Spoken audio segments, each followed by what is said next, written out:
नमस्कार, मी सरिता कौशिक. तुमच्या हक्काच्या अशा झिरो आवर तुमचं स्वागत करते. आजचा एपिसोड विशेष आहे कारण तुमचं व्यासपीठ बनलेला झिरो आवरचा आज 50वा भाग आहे. मराठा आरक्षणाचा लढा असो की दुष्काळाच्या झळा सोसणारा शेतकरी असो, ड्रग्ज माफियांचा पर्दाफाश असो की PFI सारख्या संघटनांवरची कारवाई असो, अशा सगळ्या विषयांवर झिरो आवरनं कायम जनहिताचेच प्रश्न विचारलेत. गेल्या 50 भागांमध्ये तुम्ही झिरो आवरला जो प्रतिसाद दिला, जो पाठिंबा दिला, तुमचे प्रश्न मांडले, तुमची मतं जाहीर केली, त्याचा थेट परिणामही दिसला. म्हणून तुमच्या व्यासपीठावर व्यक्त होत राहा. ज्या पद्धतीनं तुमचं एक मत लोकशाहीला मजबूत करतं, तसंच तुमचं एक मत व्यवस्थाही बदलू शकतं. आणि त्याच विश्वासाच्या जोरावर आजच्या भागाची सुरुवात करूयात. मराठा आरक्षणासाठी मनोज जरांगेंनी उपोषणाचा मार्ग निवडला. 17 दिवस उपोषण केलं आणि मुख्यमंत्र्यांच्या उपस्थितीत उपोषण मागे घेतलं. 40 दिवसांचा अल्टिमेटम दिला. तोच अल्टिमेटम काल संपला. मात्र 40 दिवसांच्या मुदतीत मराठा आरक्षण देण्यात सरकारला यश आलं नाही आणि त्यामुळे आता पुन्हा एकदा मनोज जरांगे पाटील उपोषणाला बसलेत. जरांगे पाटलांनी अंतरवाली सराटीत सकाळपासून आंदोलनाला सुरुवात केली. गेल्या वेळी 17 दिवस उपोषण चाललं होतं. त्यात मनोज जरांगेंनी पहिले काही दिवस पाणी प्राशन केलं होतं. मात्र यावेळी अगदी पहिल्या दिवसापासूनच अन्न, पाणी, उपचार, सलाईन काहीही घेणार नाही अशी घोषणा केली आणि त्यांच्या उपोषणाच्या दुसऱ्या टप्प्यातील पहिला दिवस सुरू झाला. आजच्या या भागात आपल्याबरोबर आपल्या गेस्ट सेंटरला मनोज जरांगे असणार आहेत. यावेळी आणखी एक गोष्ट प्रामुख्यानं दिसली. गेल्या वेळी राज्य सरकारनंच आरक्षण द्यावं अशी मागणी करणारे मनोज जरांगे यावेळी थेट मोदींवर बरसले आणि त्यांच्या याच वक्तव्यावर होता आपला आजचा पहिला प्रश्न. आणि तोच पहिला प्रश्न पाहण्यासाठी आपण जाऊया आपल्या पोल सेंटरला. आजचा आपला प्रश्न होता, मराठा आरक्षणाबाबत पंतप्रधान मोदींना गांभीर्य नाही. जरांगे पाटलांचा आरोप पटतो का? तुम्हाला सांगायचं होतं होय किंवा नाही. मराठा आरक्षणासाठी पुन्हा एकदा मराठा समाज आणि सरकार आमने सामने उभे ठाकले. आज उपोषणाला बसण्याआधी मनोज जरांगे पाटील यांच्याशी राज्य सरकारचे ट्रबल शूटर मानले जाणारे मंत्री गिरीश महाजनांनी फोनवरून संपर्क साधला. उपोषण न करण्याची विनंती केली. मात्र जरांगे आपल्या भूमिकेवर ठाम राहिले. तसंच मराठ्यांवरील गुन्हे कधी मागे घेणार असाही सवाल करत आतापर्यंत तेही झालं नाही आणि तुम्ही आरक्षण काय देणार असा प्रतिसवाल महाजनांना विचारला. हे सगळं माध्यमांच्या कॅमेरा समोर झालं. आरक्षणाचा लढा दिवसेंदिवस तीव्र होत असून या आरक्षणाच्या लढाईमुळे राजकीय नेत्यांची चांगलीच कुचंबणा होऊ लागली आहे. मनोज जरांगे पाटील ज्या अंतरवाली सराटी गावात आजपासून बेमुदत उपोषणाला बसले आहेत, केवळ त्याच गावात नाही तर राज्यातील 2000हून अधिक गावांमध्ये राजकीय नेत्यांना गावबंदी करण्याचा निर्णय घेण्यात आलाय. नाशिक जिल्हा, सोलापूर जिल्हा, दक्षिण अहमदनगर, पिंपरी चिंचवड, छत्रपती संभाजीनगरच्या अनेक भागांमध्ये थेट गावबंदीचा फलक लावत गावकऱ्यांनी नेत्यांना गावात न येऊ देण्यासाठी शपथही घेतली आहे. ठिकठिकाणी आरक्षणाचा मुद्दा गंभीर बनल्यामुळे राजकीय नेत्यांसह आमदार खासदारांना या प्रश्नावर लवकरच मार्ग शोधावा लागणार आहे. नाहीतर आगामी निवडणुकांमध्ये आरक्षणाचा हाच मुद्दा या नेत्यांसाठी डोकेदुखी ठरू शकतो. दरम्यान संभाजीराजे छत्रपतींनी आज मनोज जरांगे पाटलांची भेट घेतली. त्यांच्या तब्येतीची विचारपूस केली. तसंच आम्ही मनोज जरांगेंसोबत असल्याचंही संभाजीराजे छत्रपतींनी स्पष्ट केलं. इस समाजाचा जो माणूस अहोरात्र कष्ट करत असतो, आपल्या जीवापेक्षा आपला समाज मोठा समजतो, अशा लोकांना ताकद देणं, अशा लोकांना बळ देणं ही छत्रपती घराण्याची जबाबदारी माझं कर्तव्य आहे. म्हणून मी आज आलो. मनोजना मी एवढं सांगू इच्छितो, आम्ही तुमच्या बरोबर आहोत. पूर्ण मनापासून अंतःकरणातून आमची तुमच्याबद्दल काळजी आहे. उपोषण काळात पाणी पिण्याची विनंती संभाजीराजेंनी केली, मनोज जरांगेंनी ती मान्य केली आणि पहिल्या दिवशी पाणी प्राशन केलं। मात्र त्यांच्यावर ही वेळ का आली? राज्य सरकार 40 दिवसांमध्ये मराठा आरक्षण देण्यास अपयशी का ठरलं? आणि उपोषणाच्या पहिल्याच दिवशी मनोज जरांगेंनी मोदींना कोणता गंभीर आरोप केला ते पाहूया।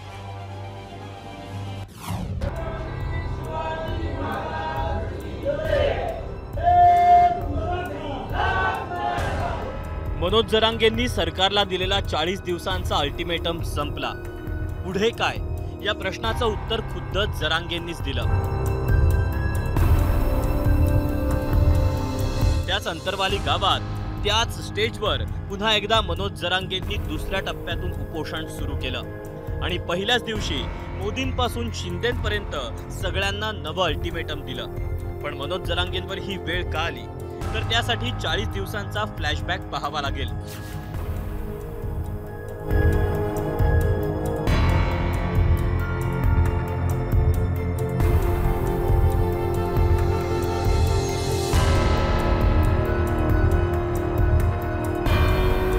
जेव्हा जरांगेंनी उपोषण मागे घेतलं तेव्हा कोर्टासमोर टिकणारं आरक्षण देऊ असं आश्वासन मुख्यमंत्री एकनाथ शिंदेंनी दिलं होतं।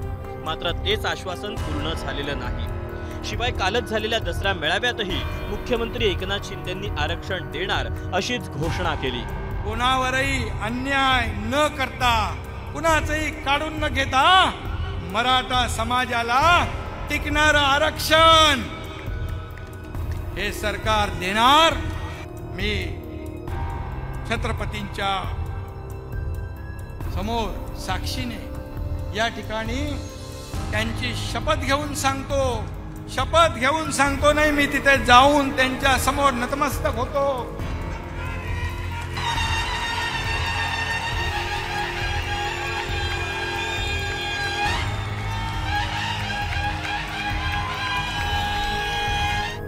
आरक्षण मिळालं नाही, अल्टिमेटम संपला आणि म्हणून जरांगेंनी पुन्हा उपोषणाचाच मार्ग निवडला।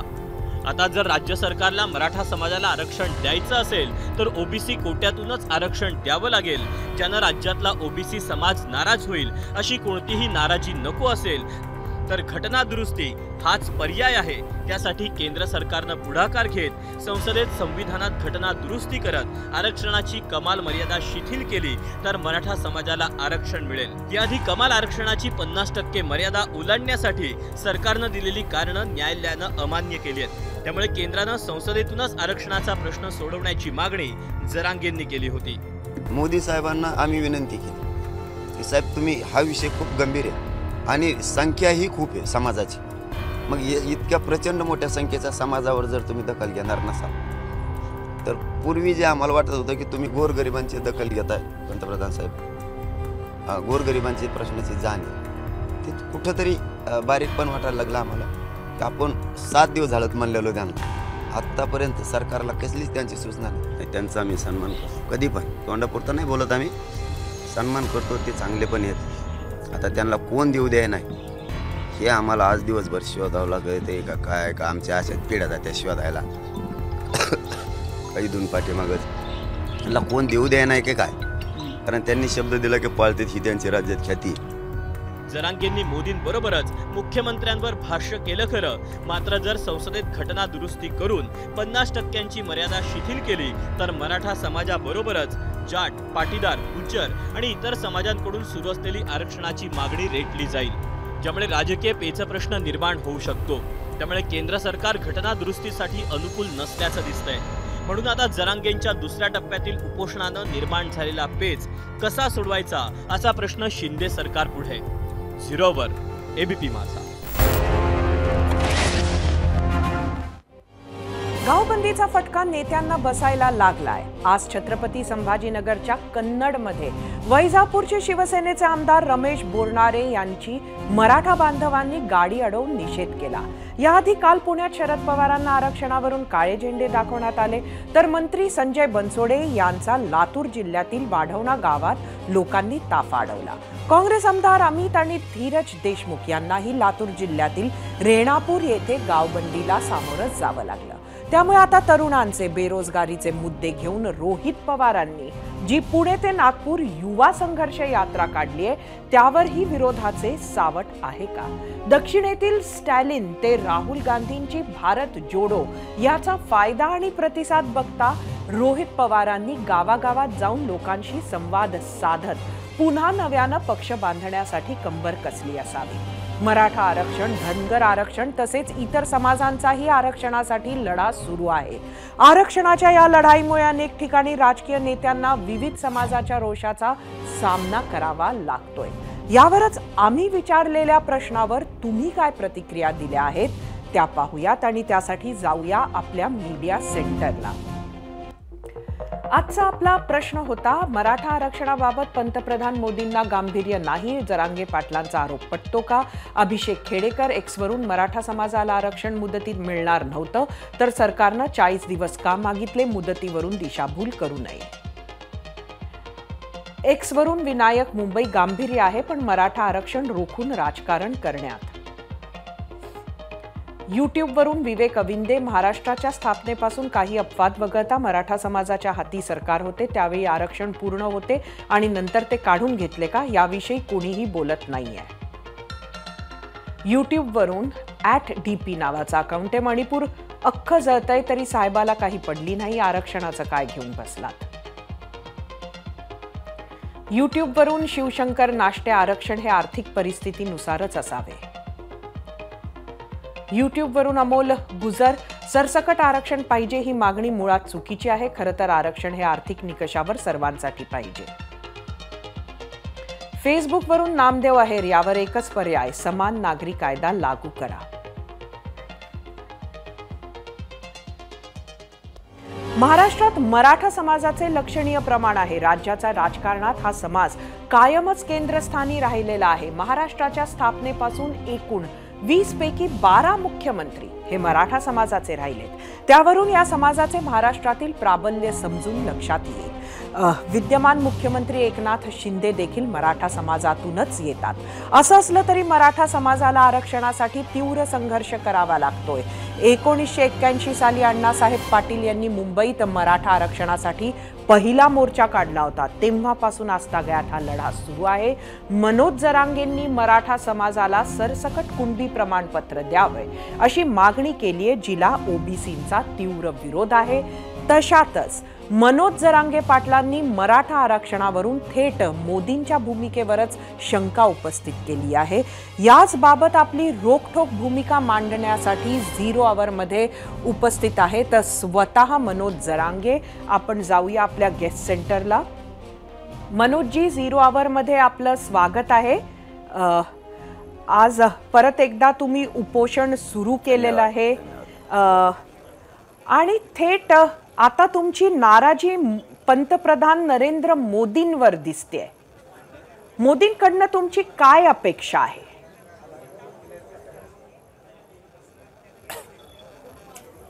नाही, हे बघा, आमचं असं मत होतं की सरकारनं आमच्याकडून 40 दिवस घेतलेत. तिसच घेतले होते, आम्ही 10 दिवस दिले. मग त्यांनी आम्हाला आरक्षण देणं अपेक्षित होतं. मराठा समाजाने त्यांच्या शब्दाचा मान सन्मान केलेला आहे. मराठा समाजाने त्यांनी आता मराठा समाजाला आरक्षण देऊन मराठ्यांचा मान सन्मान करणं आवश्यक होतं. परंतु त्यांनी आमच्याकडून वेळ घेतला आणि आरक्षण दिलं नाही. आमची मोदी साहेबांना फक्त विनंती होती, बाकी काय नव्हतं, की त्यांना गोरगरिबांच्या प्रश्नाची जाणीव, गोरगरिबांच्या प्रश्नासाठी ते लढते, गोरगरिबांना ते साथ देते. कारण ते एक गोरगरीब कुटुंबातून आलेले, त्यांना गोरगरिबांच्या प्रश्नाची जाणीव. म्हणून आम्ही त्यांना विनंती केली होती की महाराष्ट्र सरकारला तुम्ही एक फोन करून सांगा किंवा एखादा माणूस पाठवा किंवा संदेश तुमच्या पद्धतीने जसा पाठवायचा तसा पाठवा, पण पिढ्यांना पारचा मराठा आरक्षणाचा हा प्रश्न आहे. एकदाचा मराठा हा विषय संपवा आरक्षणाचा, अशा स्वरूपाची आम्ही त्यांना हाक दिली होती आणि आमच्या गोरगरीब मराठ्यांचे ते हाक ऐकतील अशी आम्हाला आशा होती.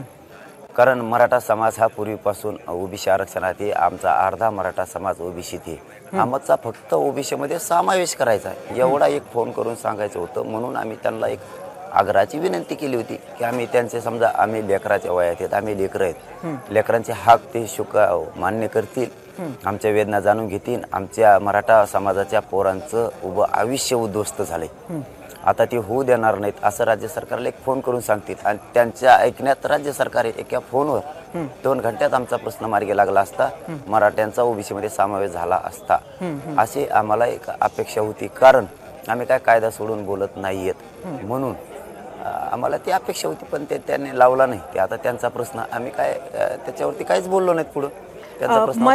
मनोजजी, माझा प्रश्न असा आहे की आपल्याला हा संपूर्ण प्रश्न खरंच असं मनापासून वाटतं का की मोदींना एक फोन केला आणि मराठा आरक्षणाचा तिढा सुटला? इतका सोपा हा प्रश्न आज आहे, हा विषय आज इतका सोपा उरलाय असं आपल्याला वाटतं का सर्वच दृष्टीने?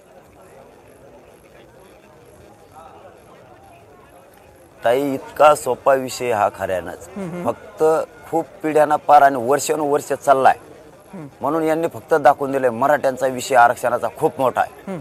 मराठ्यांचा आरक्षणाचा विषय खूप मोठा आहे, खूप अवघड आहे. काय अवघड आहे? काय अवघड काय आहे? व्यवसायानुसार जाती निर्माण केल्यात. आमचे अर्धे बांधव कुणबी म्हणून त्याच्यामध्ये जे आम्ही रक्तामासाचे नातेवाईक, विदर्भातले मराठे, पश्चिम महाराष्ट्रातले मराठे, आम्ही ओबीसी आरक्षणात आहोत.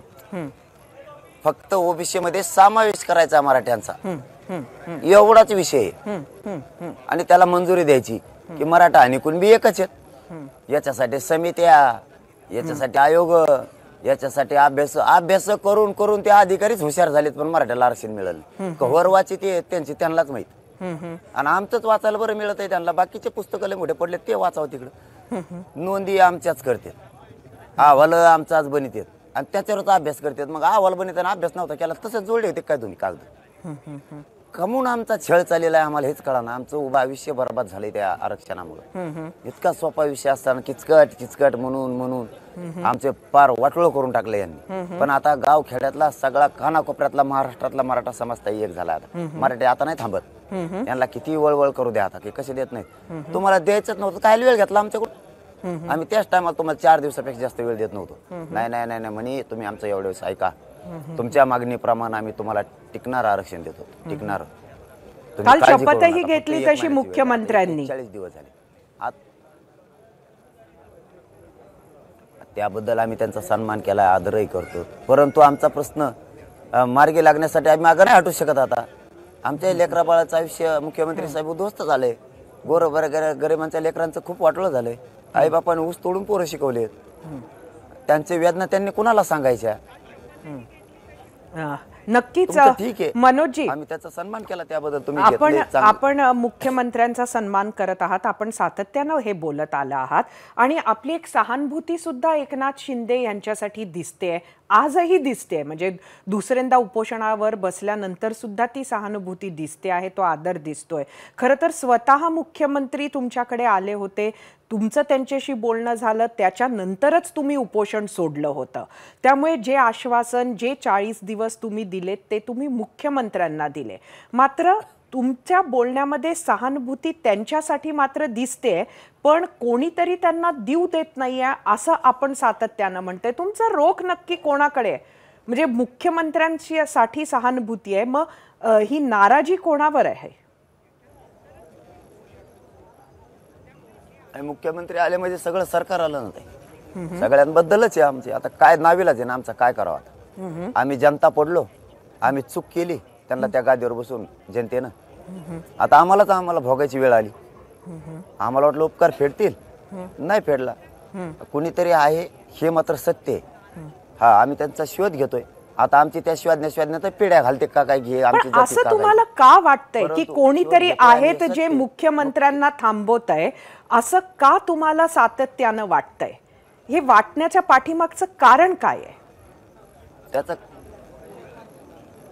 त्याचं कारण पण तसंच आहे की सगळ्या पक्षानं सत्ताधाऱ्यांचं ठराव मंजूर केला होता मुंबईमध्ये.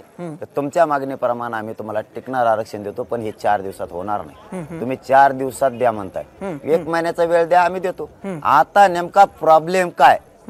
किती दिवस या मराठ्यांच्या गोरगरीब पोरांवरती तुम्हाला अन्याय करायचा, या जातीवर अन्याय करायचा? सगळ्यात मोठा समुदाय आमचा आहे राज्यात, का अन्याय करताय तुम्ही? आता नाही होऊ देणार आम्ही. याच्यात कुणीतरी आहे, हे 100% एकनाथ शिंदे साहेबाला आरक्षण देऊ देणार. आम्ही शोध घेतोय त्याचा, आम्ही बी मराठी आहेत, आम्ही ठेप्याला आणू त्यांना, काही अडचण नाही. शोध चालू आहे, शोध लवकरच तुम्हाला तेही कळल की कोण आडवं पडतंय.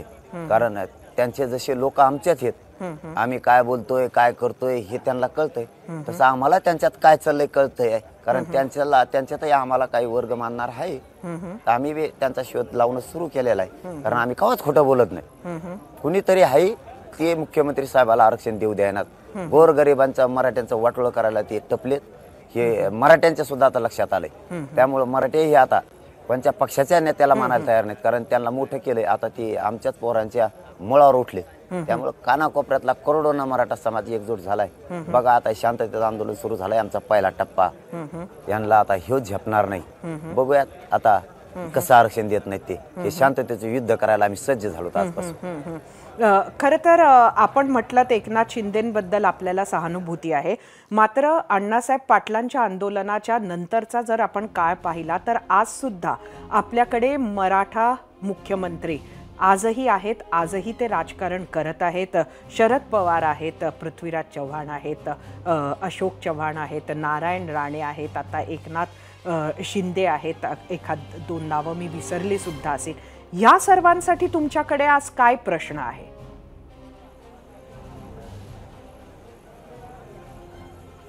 आमचा प्रश्न सरकार हे राजकारणात आज आहेत, हे यांचे वेगवेगळे पक्ष आहेत, हे राजकारणात आज आहेत. त्यांच्याबद्दल आज तुमची काय भूमिका असणार आहे? जेवढे 75 वर्षात पक्ष झाले आणि त्यातील सत्ताधारी झाली, सगळ्यांसाठीच आमची सहानुभूती पहिल्यापासूनच आहे, आजपर्यंत आजच नाही. आमची एकच अपेक्षा आहे की तुम्ही जो ठराव केलाय त्याप्रमाणे महाराष्ट्रातल्या मराठा समाजाचा कुणबी प्रमाणपत्र देऊन ओबीसी मध्ये समावेश करावा. तुम्ही त्यासाठी सरकारशी बोलावं आणि मराठा समाजाला तातडीनं आरक्षण द्यावं. आता लेकरा बाळांच्या गोरगरीब मराठ्यांच्या ताटात अन्य माती घालायचं काम कोणी करू नये, ही आमची जोडून विनंती. आणि एकनाथ शिंदे साहेबांबद्दल तुम्ही जे म्हणता सहानुभूती आहे, कारण सरकारमध्ये ते आहेत, सरकार ते स्वतः आहेत. आता आम्हाला त्यांच्याकडूनच आशा करायला लागेल, पण आम्ही शोधतोय कोण देत नाही. एकनाथ शिंदे साहेब देत नाहीत की त्यांना कोणी देऊ देत नाहीत, ही चेहरा आम्ही 100% उघडा पाडणार आहेत आता. की शिंदे साहेबच मुद्दाम होऊन द्यायनात का त्यांना कोणी देऊ द्यायनात. आम्ही जो चुकल त्यांना सुट्टी नाहीये, कारण आम्ही आमच्या जातीशी प्रामाणिक आहे. कशा पद्धतीने शोधत आहात तुम्ही की आता मिळवणार? हा शोध कसा घेत आहात तुम्ही, कुठल्या पद्धतीनं? ते आम्ही आता लवकरच सांगणार आहेत. आम्हालाही माहिती मिळणार आहे. शोध घ्यायला आमच्याकडे एजन्सी नाही आहेत, परंतु आमचेही लोक त्यांचेही लोक आम्हाला माहिती मिळते. फक्त आम्हाला जरा डीप मध्ये माहिती मिळाली म्हणजे आम्हाला अधिकृत बोलायला आणखी चांगलं होईल. मनोजजी, तुमचे खूप खूप धन्यवाद. परत एकदा तुम्हाला सांगते, उपोषण तुम्ही सुरू केलंय, पाणी घेणार नाही असं तुम्ही म्हटलं. आपल्या तब्येतीची काळजी घ्या. आमचं सगळ्यांचं, आम्हाला सगळ्यांना तुमच्याबद्दल काळजी आहे, त्यामुळे काळजी घ्या. परत एकदा तुमचे धन्यवाद. झिरो आवरच्या आजच्या भागात आम्ही मराठा आरक्षणाबाबत विचारलेल्या प्रश्नावर महाराष्ट्राच्या जनतेनं काय कौल दिला आहे तो पाहण्यासाठी आपण जाऊया आपल्या पोल सेंटरला.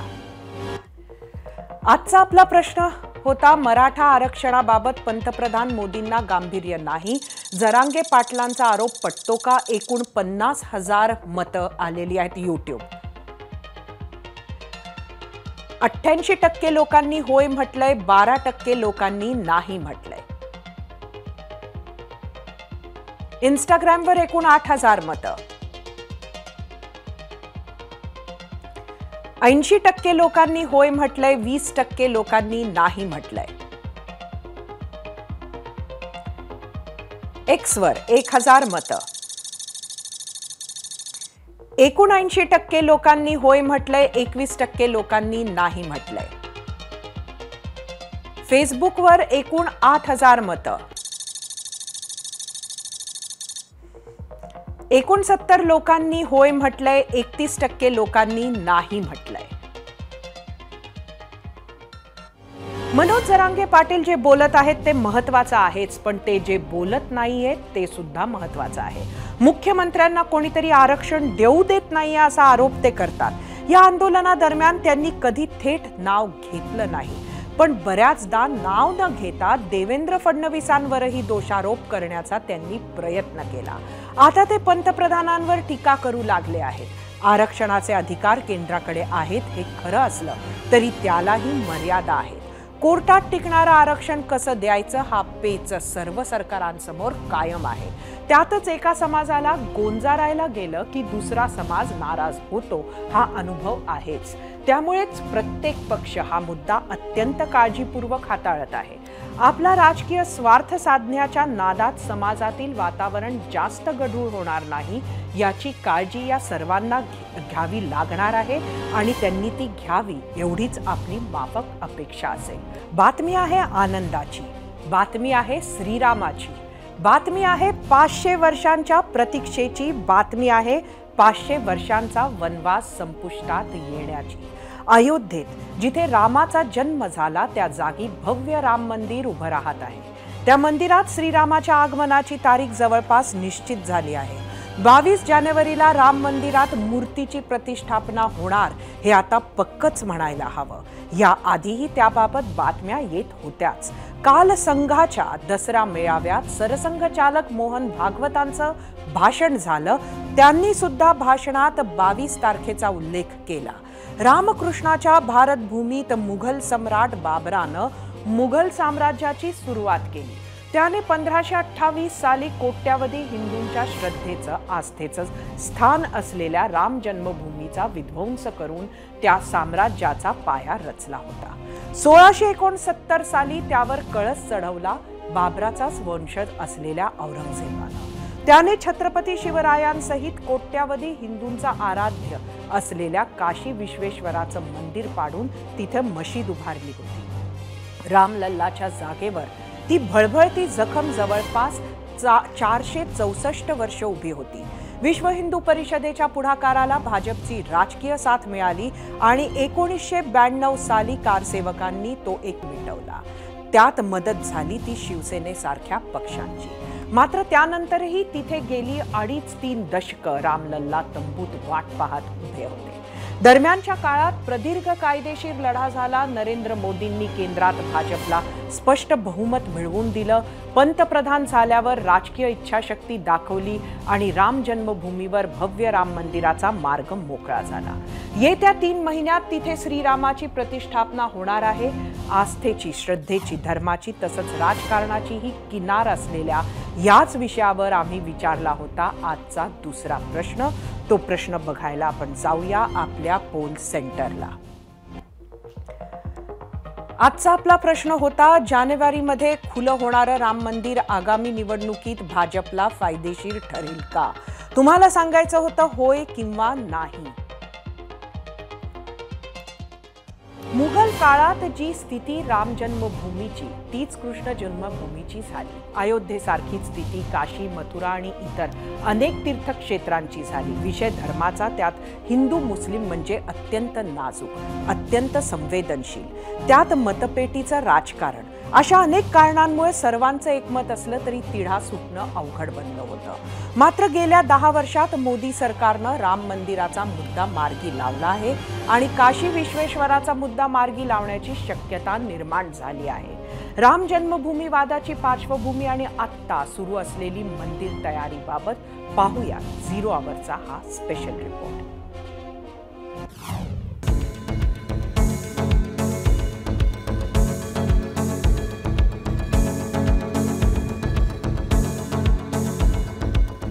काल दसरा झाला, जागोजागी रावणाचं दहन झालं. आता श्रीरामाच्या आगमनासाठी अयोध्या नगरी सज्ज होते. अयोध्येमध्ये उभ्या राहत असलेल्या भव्य राम मंदिरात जानेवारी महिन्यात श्रीरामाचं ढोलताशा आणि शंखांच्या गजरात स्वागत केलं जाईल. प्रत्येक हिंदू मनाची, प्रत्येक रामभक्ताची, प्रत्येक भारतीयाची जवळपास 500 वर्षांची प्रतीक्षा आता संपणार आहे. मूर्ति शास्त्र के ज्ञाता लोग कहते हैं कि गर्भगृह में भगवान का विग्रह खड़ा होना चाहिए। बाल सुलभ कोमलता के साथ खड़ा विग्रह लगभग 5.5 फीट का होगा। अगर सभी खंबे और दीवारों का विचार कर लें तो शायद 7,000 मूर्तियां बनेंगी। मंदिर के चारों ओर राम के जीवन के 100 प्रसंग पत्थरों में उकेरे जाएंगे। 16व्या शतकात भारतात मुघल साम्राज्याची सुरुवात बाबरानं केली। बाबर हा तैमूर आणि चंगीज खानचा वंशज। त्याच्यानंतर मुघलांनी भारतीय उपखंडात 1528 ते 1761 अशी तब्बल 233 वर्ष राज्य केलं।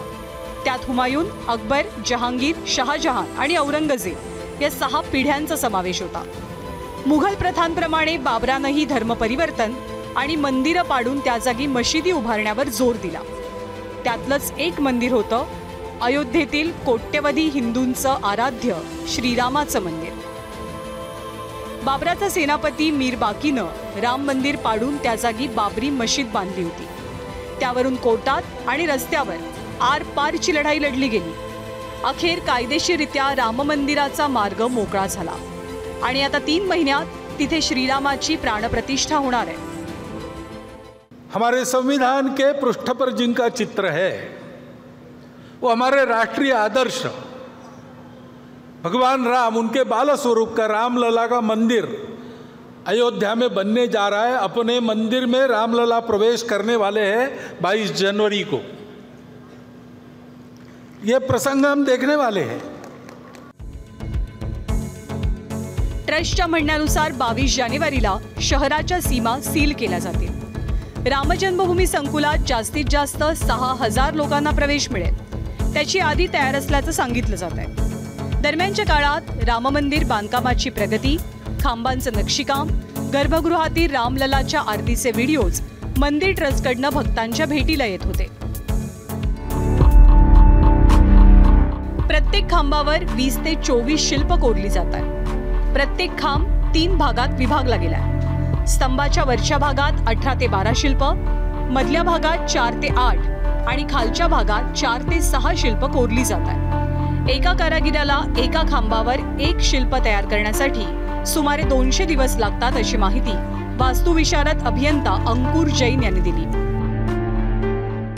माननीय सर्वोच्च न्यायालयाने दिलेला निर्णय दोन्ही समाजाने अत्यंत सन्मानाने मानला आणि मानून आज जो काही एक ते स्वप्नपूर्ती होते आहे याचा खऱ्या अर्थानं आम्हा सगळ्यांना, देशभरातल्या प्रत्येक जनमानसाला त्याचा अगदी मनापासून आनंद आहे। अत्यंत भव्य मंदिर बनत आहे। पुन्हा जुना आपला सगळा इतिहास, पौराणिक इतिहास हा तिथे साकारतो आहे। मला असं वाटतं की या देशातल्या प्रत्येक नागरिकाची, प्रत्येक परिवाराला ही यात्रा करावी अशा भावनेतून आता हे मंदिर तयार झालं आहे। रामजन्मभूमीसाठी विश्व हिंदू परिषद आणि भाजपनं मोठी मोहीम उभी केली होती। 1992 साली रामजन्मभूमीवर उभी असलेली बाबरी मशीद कारसेवकांनी पाडली। तेव्हापासून देशातलं राजकारण, समाजकारण 180 अंशात बदलत गेलं। रामजन्मभूमीवर रामाचं भव्य मंदिर उभारणं हा भाजपचा मुख्य निवडणूक कार्यक्रम बनला आणि त्याचा त्यांना राजकीय फायदाही झाला। इतिहासात पहिल्यांदाच 1996 साली भाजप केंद्रात सत्तेत आला। मग 2014 साली मोदींनी मुस्लिम मतपेटीला छेद देत हिंदू मतांचं राजकारण यशस्वी केलं। सलग 2 टर्म केंद्रात पूर्ण बहुमतानं सत्ता आणली। या काळात त्यांनी जे मुद्दे मार्गी लावले त्यातला महत्त्वाचा म्हणजे अयोध्येत रामजन्मभूमीवर राम मंदिर उभारणं। कोट्यवधी हिंदूंचं स्वप्न पूर्ण होत आहे। त्यात मोदींनी दाखवलेल्या राजकीय इच्छाशक्तीचं मोठं योगदान आहे असं अनेक जण मानतात। याचा फायदा एप्रिलमधल्या लोकसभा निवडणुकीत होईल अशी आशा भाजप करत असेल। 0 आवरसाठी ब्युरो रिपोर्ट, एबीपी माझा।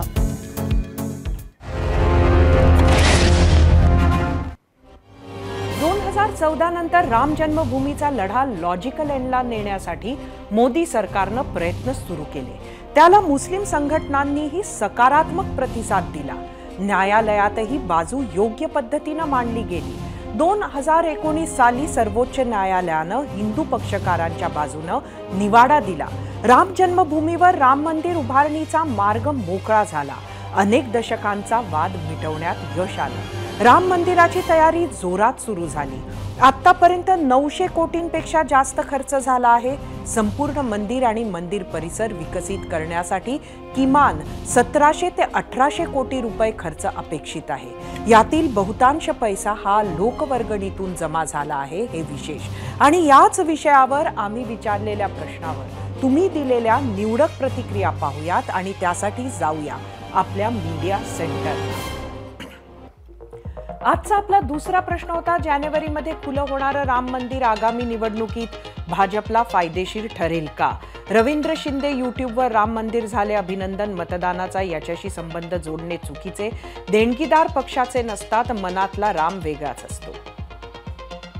यूट्यूबवरून विनायक घाग, आता जनता हुशार झाली आहे, अशा घोषणाबाजी करून काही उपयोग होणार नाही.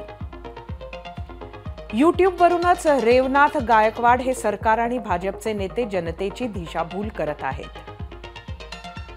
यूट्यूबवरून प्रफुल्ल घाडगे, धार्मिक भावना जर निवडणुकीचा मुद्दा होत असेल तर आपल्या देशाच्या अधोगतीला कोणीच रोखू शकणार नाही. फेसबुकवरून संघपाल खरात, अजिबातच नाही, महाराष्ट्रात तर नाहीच नाही.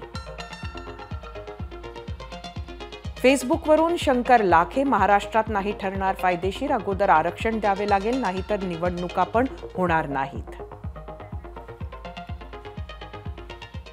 2017च्या आधी उत्तर प्रदेशात 3 कोटी लोक पर्यटक भाविक येत होते. सध्या ती संख्या वाढून 32 कोटी पर्यटक उत्तर प्रदेशात येत आहेत, अशी माहिती मुख्यमंत्री योगी आदित्यनाथ यांनी दिली आहे. एकट्या अयोध्यात 450 होमस्टेची नोंदणी होत आहे. लवकरच ही संख्या वाढून 1,500वर जाईल, असंही ते म्हणाले. झिरो आवरच्या प्रेक्षकांनी राम मंदिरावरील आजच्या प्रश्नावर दिलेला कौल पाहण्यासाठी वेळ झाली आहे, त्यामुळे जाऊया आपल्या पोल सेंटरला. आजचा आपला प्रश्न होता, जानेवारीमध्ये खुलं होणारं राम मंदिर आगामी निवडणुकीत भाजपला फायदेशीर ठरेल का? 35,000 मतं यूट्यूबवर. 36% लोकांनी होय म्हटलंय, 64% लोकांनी नाही म्हटलंय. इंस्टाग्रामवर एकूण 4,000 मतं. 73% लोकांनी होय म्हटलंय, 27%नी नाही म्हटलंय. एक्सवर 49% लोकांनी होय म्हटलंय, 51%नी नाही म्हटलंय. फेसबुकवर 55% लोकांनी होय म्हटलंय, 45% लोकांनी नाही म्हटलंय. राम जन्मभूमी आंदोलनाने भाजप खऱ्या अर्थानं राष्ट्रीय पक्ष बनला. मध्य भारतातील 3 महत्त्वाच्या राज्यात भाजपनं सत्ता मिळवली. महाराष्ट्रात सुद्धा हिंदुत्वाच्या मुद्द्यावर शिवसेना आणि भाजपची युती झाली, जी पुढे 5-6 वर्षातच सत्तेतही आली आणि तब्बल 25 वर्ष टिकली. 1992 मध्ये राम जन्मभूमीवरील बाबरीचा भाग कारसेवकांनी तोडल्यानंतर देशात अनेक पातळीवर ध्रुवीकरण वाढीला लागलं. महाराष्ट्रातही हे प्रकार वाढीला लागले. महाराष्ट्राची राजधानी मुंबई तर सर्वात मोठ्या हिंदू मुस्लिम दंगलीत होरपळून निघाली.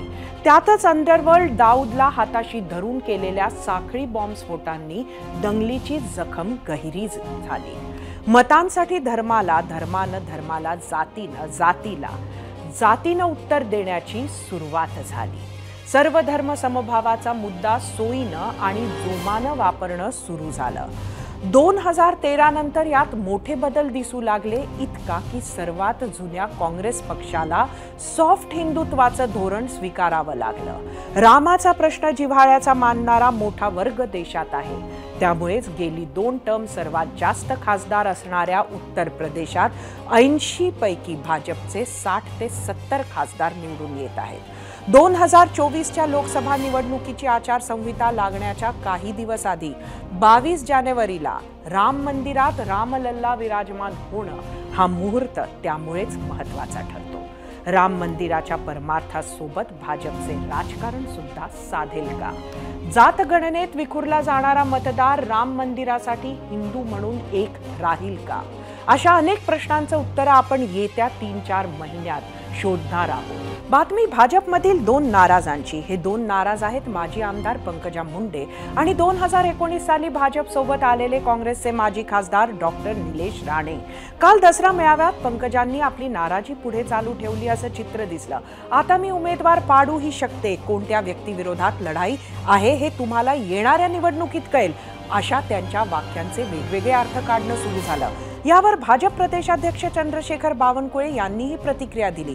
पंकजा मुंडे यांच्या रक्तारक्तात भाजप आहे. केंद्रीय नेतृत्व त्यांना कुठून लढायचं याचा निर्णय घेईल. महाराष्ट्र भाजप पंकजा मुंडे यांच्या सोबत उभा आहे, असं बावनकुळे म्हणाले. पंकजा मुंडेंची नाराजी नेमकी कुणाविरोधात आहे आणि संघर्ष नेमका कुणाच्या विरोधात सुरू आहे, असा प्रश्न अनेकांना पडलाय. तोच संभ्रम भाजपमध्येही दिसतोय. त्यामुळेच त्यांची नाराजी दूर कधी, कशी आणि कोण करणार असे प्रश्न अनुत्तरित राहतात. दुसरीकडे निलेश नारायण राणे यांच्याबाबत असा कोणताही संभ्रम भाजपमध्ये दिसत नाही. शिवसेनेतून काँग्रेसमधून व्हाया स्वाभिमान भाजपमध्ये आलेल्या नारायण राणेंचे पुत्र निलेश राणे यांनी एक साधं ट्विट केलं. त्यात आपण राजकारणातून बाजूला जात असल्याची घोषणा केली आणि त्यांची नाराजी दूर करायला उपमुख्यमंत्री देवेंद्र फडणवीस आणि मंत्री रवींद्र चव्हाण धावत आले. त्यांची मनधरणी करून निर्णय मागे घ्यायला लावला.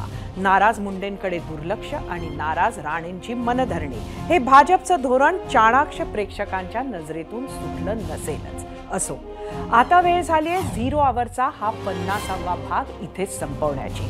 तुमचं प्रेम, जिव्हाळा, सोशल मीडियावर आम्ही विचारलेल्या प्रश्नाला प्रतिक्रिया अशाच कायम ठेवा. त्याच्या बळावरच 50 एपिसोड पूर्ण झाले आहेत. हा शो तुम्हाला कसा वाटतो? कोणते विषय, कोणते मुद्दे 0 आवरमध्ये पाहायला आवडतील हे सुद्धा कळवत चला. तुमच्या प्रतिक्रिया आणि सूचनांचं स्वागतच असेल. 0 आवरमध्ये इथेच थांबूयात. पाहत रहा एबीपी माझा.